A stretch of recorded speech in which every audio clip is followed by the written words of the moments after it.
नमस्कार, मैं राजीव वर्मा पूर्वज श्री राम की सीरीज में आप सभी का स्वागत करता हूं।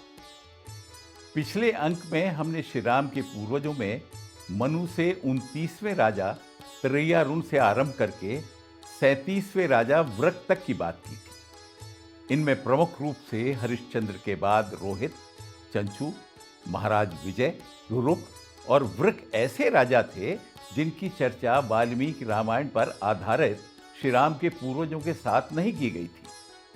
लेकिन वृक के बाद कई ऐसे राजा क्रम में आने वाले हैं जिनकी चर्चा वाल्मीकि रामायण के आधार पर हो चुकी है। वे कौन से राजा हैं और क्या उनसे जुड़ी कोई अतिरिक्त पौराणिक या ऐतिहासिक जानकारी जोड़ी जा सकती है? जानने के लिए आइए एक बार फिर से आरंभ करते हैं पूर्वज श्री राम के।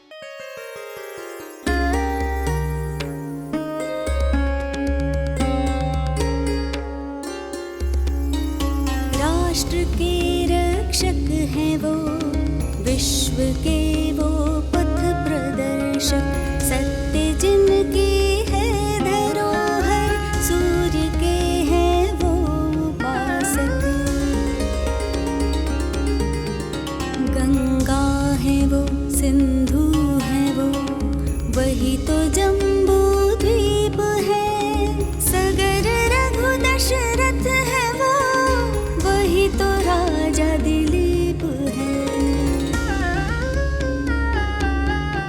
निर्माता भारत वर्ष के, शासक अयोध्या धाम के, इक्ष्वाकु सूर्यवंशी, पूर्वज श्री राम के, श्री राम के, श्री राम के, पूर्वज श्री राम के।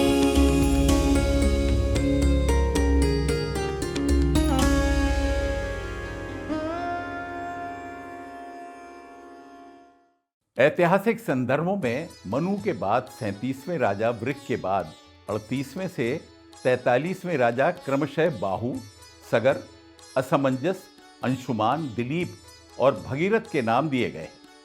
और आश्चर्य की बात यह है कि वाल्मीकि रामायण में भी सूर्यवंशी राजाओं का ठीक यही क्रम प्राप्त होता है। वहां केवल बाहु के स्थान पर असित नाम प्राप्त होता है। इसके बाद 44वें राजा के रूप में हमें एक नया नाम श्रुत मिलता है। और फिर 45वें राजा नाभाग और 46वें राजा अम्बरीश ऐसे हैं जो वाल्मीकि रामायण में क्रम से प्राप्त नहीं होते, लेकिन उनकी उपस्थिति वहां भी है। अतः हम कह सकते हैं कि पौराणिक संदर्भों के अनुसार 38वें राजा बाहु से 46वें राजा अम्बरीश तक हम विस्तार से चर्चा कर चुके हैं। इनमें केवल श्रुत नाम नया है। तो चलिए श्रुत के बारे में जानने के लिए और अन्य राजाओं की जानकारी में कुछ नया जोड़ने के लिए हम पौराणिक संदर्भों को टटोलते हैं।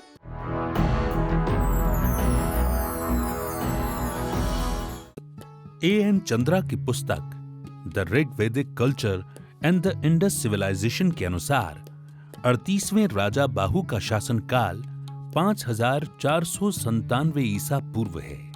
39वें राजा सगर का 5457 ईसा पूर्व है।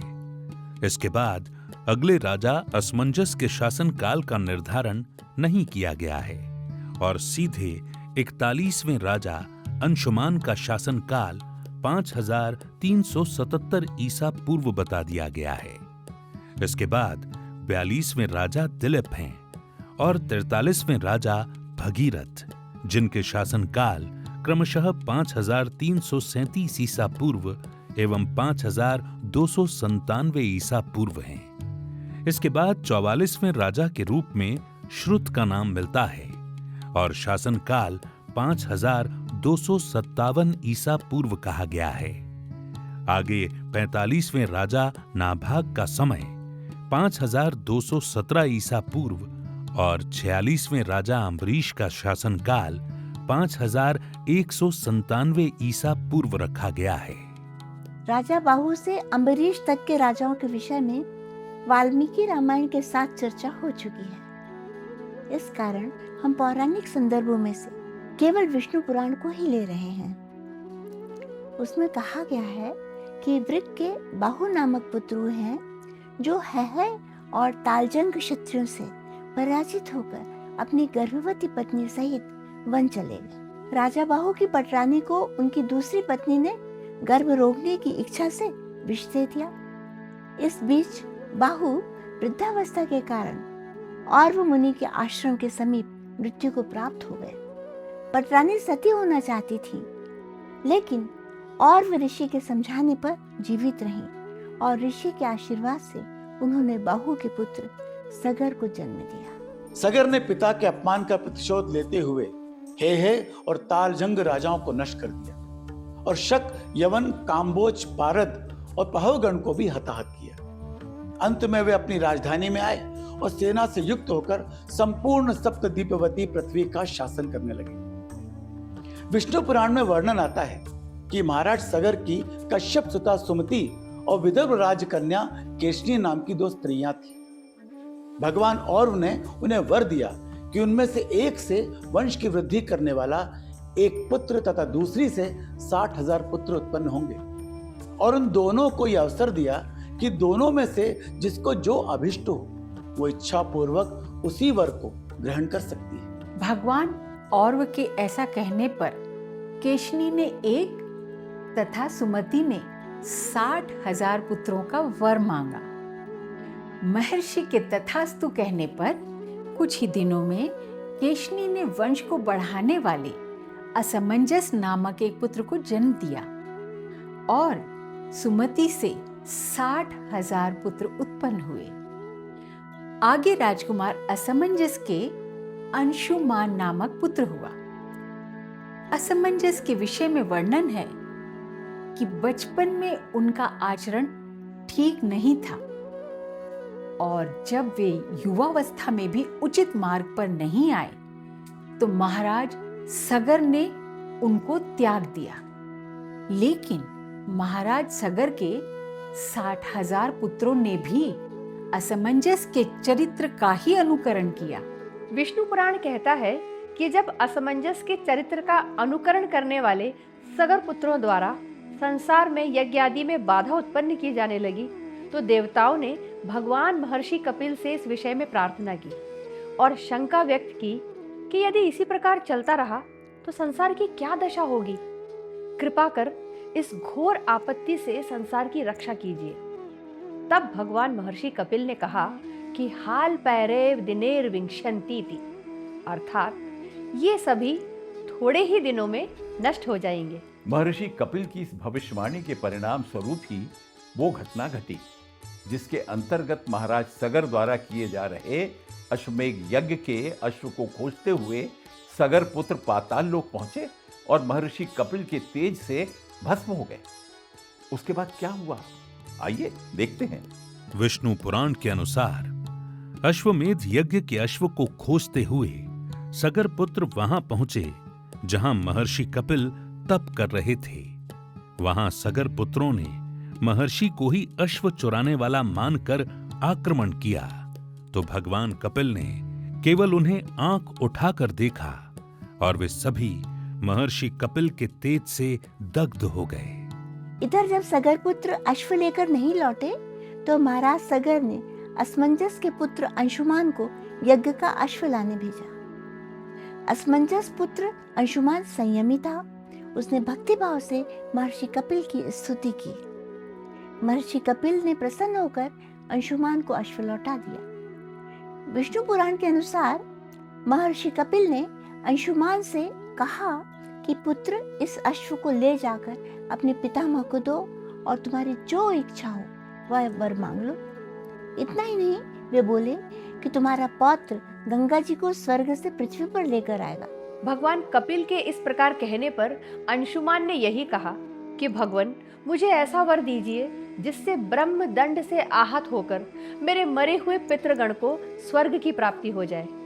इस पर पुनः भगवान कपिल ने कहा कि तदाकर्ण्यतम च भगवानाह उक्त मै वै तन्मयाद्य पौत्रस्ते त्रिदिवादगणाम भुवमाने शतीति।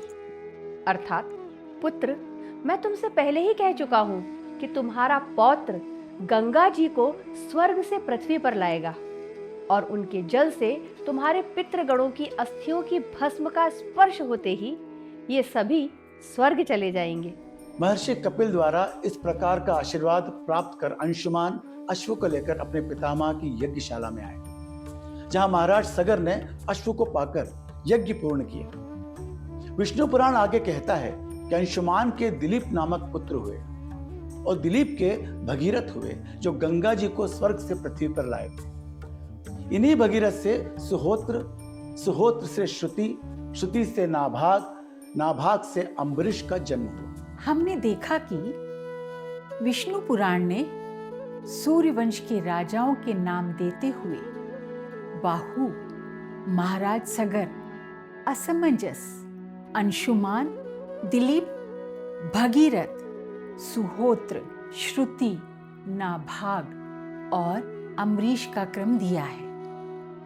यदि हम ऐतिहासिक संदर्भों की सूची से तुलना करें तो हमें दो भेद प्राप्त होते हैं। एक तो भगीरथ के बाद सुहोत्र का नाम हमें अतिरिक्त प्राप्त होता है और दूसरा श्रुत के स्थान पर श्रुति लिखा गया है। इन दो भेदों के अतिरिक्त सभी नाम समान। इसके साथ विष्णु पुराण महाराज सगर, असमंजस और अंशुमान के विषय में एक विस्तृत जानकारी प्रदान करता है। हमने विष्णु पुराण के अतिरिक्त अधिक पौराणिक संदर्भों पर बात इसलिए नहीं की क्योंकि हम इन राजाओं के विषय में पूर्व में बात कर चुके हैं, लेकिन अब जिन राजाओं के नाम आने वाले हैं उनकी चर्चा पूर्व में नहीं हुई। वे राजा कौन हैं? आइए देखते हैं।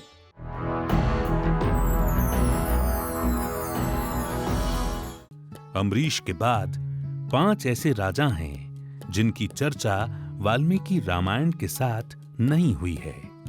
इनके नाम हैं सिंधुद्वीप, अयुतायु, ऋतुपर्ण, सर्वकाम और सुदास। ऐतिहासिक संदर्भों में इनका क्रम मनु से 47वें राजा से लेकर 51वें राजा तक है और इनका शासनकाल सिंधु द्वीप के 5157 ईसा पूर्व से लेकर सुदास के 4957 ईसा पूर्व तक है। इनमें सर्वप्रथम 47वें राजा सिंधु द्वीप आते हैं। सिंधु द्वीप श्री राम के पूर्वजों में एक ऐसे राजा हैं जिनका पौराणिक संदर्भों में अधिक वर्णन नहीं है। जैसे विष्णु पुराण का ही उदाहरण लें तो वहां केवल इतना कहा गया है कि अम्बरीश के पुत्र सिंधु द्वीप हुए। अन्य पौराणिक संदर्भ भी इसी प्रकार का वर्णन करते हैं और अतिरिक्त जानकारी नहीं देते। लेकिन सिंधु द्वीप की विशेषता यह है कि इन्हें वैदिक संदर्भों में विशेष स्थान प्राप्त है। वास्तव में सिंधु द्वीप चारों वेदों में मंत्र दृष्टा ऋषि के रूप में प्रस्तुत है। सिंधु द्वीप का संबंध ऋग्वेद के 1 सूक्त और अथर्ववेद के 3 सूक्तों के साथ यजुर्वेद के 5 मंत्रों तथा सामवेद के 4 मंत्रों से भी बताया जाता है। लेकिन यहाँ यह समझना आवश्यक है कि वैदिक परंपरा में उन्हें अम्बरीश का पुत्र ना कहते हुए अम्बरीश के पिता वार्षागिर का पुत्र कहा गया है, क्योंकि पीढ़ी भेद के अतिरिक्त यहाँ कोई ऐसा अंतर नहीं है जो उन्हें अलग बताता हो। तो हम कह सकते हैं कि वैदिक सिंधु द्वीप श्री राम के पूर्वज ही हैं। सिंधु द्वीप की वैदिक संदर्भों में उपस्थिति उनके विषय में कुछ विशेष संकेत भी देती है। जैसे उनके नाम से संकेत मिलता है कि उनका समुद्र अथवा सिंधु नदी के निकटस्थ किसी द्वीप से संबंध रहा होगा। विद्वानों का मानना है कि इतिहास में प्रसिद्ध सिंधु घाटी की सभ्यता से इनका घनिष्ठ संबंध है, तभी इन्हें वैदिक साहित्य में सिंधु द्वीप नाम प्राप्त हुआ। वेदों में उनका सिंधु द्वीप नाम से उपस्थित होना उनकी सैन्य शक्ति का भी परिचय देता है। हम ऐसा 2 कारणों से कह रहे हैं। पहला तो यह कि ऋग्वेद में नदियों के बहाव से शत्रुओं के किलों को नष्ट करने का बार बार उल्लेख आता है, और दूसरा हम महाराज सगर के पुत्रों द्वारा समुद्र तक खुदाई करने का घटनाक्रम देख चुके हैं। इस घटनाक्रम में वे पाताल में महर्षि कपिल के समक्ष पहुंचते हैं और उनके तेज से नष्ट हो जाते हैं। सिंधु द्वीप भी उसी परंपरा में आगे आते हैं, जिसमें भगीरथ गंगा नदी को पृथ्वी पर लाते हैं। कहीं ना कहीं सिंधु द्वीप का नाम और सूर्यवंश में उनकी उपस्थिति ये दिखाती है कि सूर्यवंशियों ने पृथ्वी पर नहरों और नदियों के प्रसार का कार्य किया। हमने देखा कि सिंधु द्वीप नाम राजा सिंधु द्वीप को सिंधु नदी से जोड़ने के साथ ये भी बताता है कि उनके पास ऐसी सैन्य शक्ति थी जो शत्रुओं से समुद्र के माध्यम से लड़ने में सहायक बनती थी। इतना ही नहीं, आपको ये जानकर आश्चर्य होगा कि वैदिक संदर्भों के आधार पर कुछ विद्वानों का मानना है कि सिंधु द्वीप ने दक्षिण में भी अपना विजय अभियान चलाया और इनका संबंध सिंधु घाटी सभ्यता से प्राप्त पुरातात्विक अवशेषों में भी है। कैसे, आइए देखते हैं। चतुरसेन ने अपनी पुस्तक वैदिक संस्कृति में भगीरथ द्वारा गंगा लाने की घटना की व्याख्या इस प्रकार की है कि सूर्यवंशियों ने उत्तर भारत की छोटी छोटी नदियों को विशाल गंगा नदी का आकार देकर उसे समुद्र तक पहुंचाया और इस कार्य को सिंधु द्वीप ने भी आगे बढ़ाया। सिंधु द्वीप में एक विजय अभियान का उल्लेख हमें अथर्ववेद में प्राप्त होता है। वहाँ विजय प्राप्ति सूक्त के 36वें मंत्र में संकेत है कि सिंधु द्वीप राजा को अपने विजय अभियान में अत्यधिक धन और संपत्ति की प्राप्ति हुई और उन्होंने शत्रु की सेना को भी अपने अधीन कर लिया। इतना ही नहीं, अथर्ववेद संकेत करता है कि सिंधु द्वीप ने विजय प्राप्ति करने के पश्चात अपना विजय अभियान दक्षिण भारत की ओर बढ़ाया। इसका उल्लेख विजय प्राप्ति सूक्त के अगले ही मंत्र में मिलता है, जहाँ कहा गया है कि सूर्यस्याव्रत मनवावर्ते दक्षिणा मनवाव्रतम सा मे द्रविण यच्छतु सा मे ब्राह्मण वर्चसम। इस मंत्र का संकेत है कि दक्षिणायन की ओर गतिशील सूर्य मार्ग से सूर्यवंशी राजा अर्थात सिंधु द्वीप को दक्षिण दिशा की ओर बढ़ने की प्रेरणा मिली। अथर्ववेद के बाद यजुर्वेद में वर्णन के आधार पर विद्वान महाराज सिंधु द्वीप का संबंध सिंधु घाटी की सभ्यता से भी जोड़ते हैं। वे समझाते हैं कि यजुर्वेद में सिंधु द्वीप के मंत्रों में सिनेवाली देवी का वर्णन है, जो वसुओं और रुद्र गुणों द्वारा तैयार मिट्टी से पात्रों का निर्माण करती है। वहां वर्णन आता है कि यज्ञ की पवित्र हवि को पकाने के लिए जो पात्र उपयोग होते थे उन्हें उखा कहा जाता था और देवी इन उखा पात्रों को धारण करती है। विद्वानों का मानना है कि सिंधु घाटी से जुड़ी पुरातात्विक खुदाई में जो मिट्टी के पात्र प्राप्त हुए हैं उनका संबंध निश्चित ही उखा पात्रों से है, क्योंकि सिंधु द्वीप के साथ जुड़े यजुर्वेदीय मंत्रों में इन पात्रों का उल्लेख है।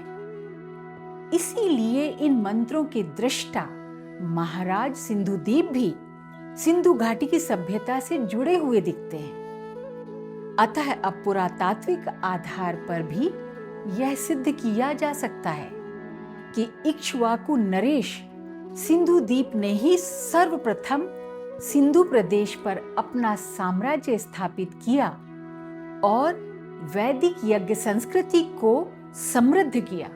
आज हमने श्री राम के पूर्वजों पर चर्चा करते हुए उस विशेष प्रसंग को भी महत्व दिया है, जिसमें महाराज सगर के पुत्रों ने अश्वमेघ यज्ञ के अश्व को खोजने के लिए समुद्र के भीतर तक खुदाई की, परंतु वे महर्षि कपिल के तेज से भस्म हो गए। इसके बाद महाराज सगर की आज्ञा से अंशुमान महर्षि कपिल के पास पहुँचे और उन्होंने अश्व के साथ महर्षि कपिल से यह भी वरदान प्राप्त किया कि उनके पौत्र गंगा नदी को पृथ्वी पर लाएंगे और गंगा के जल से ही सगर पुत्रों की मुक्ति होगी। हुआ भी यही।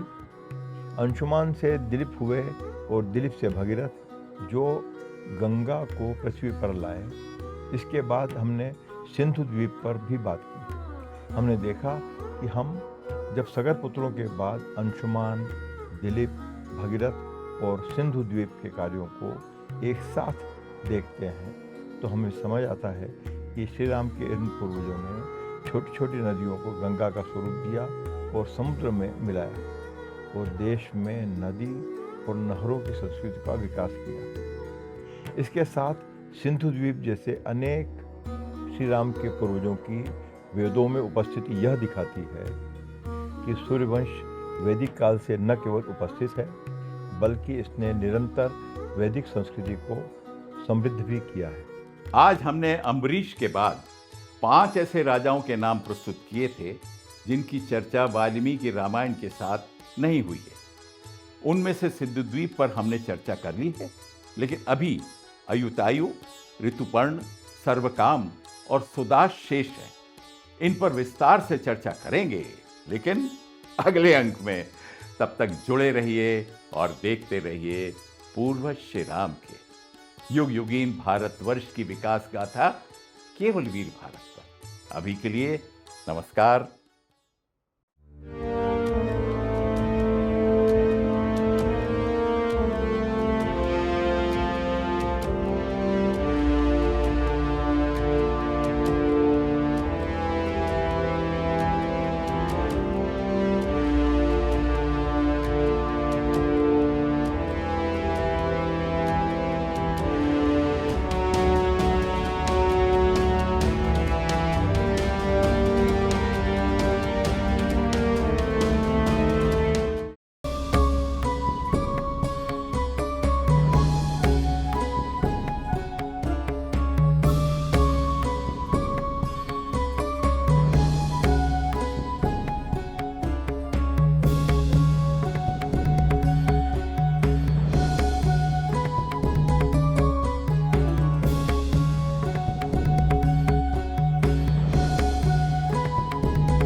वयं राष्ट्रे जागृयां पुरोहितः।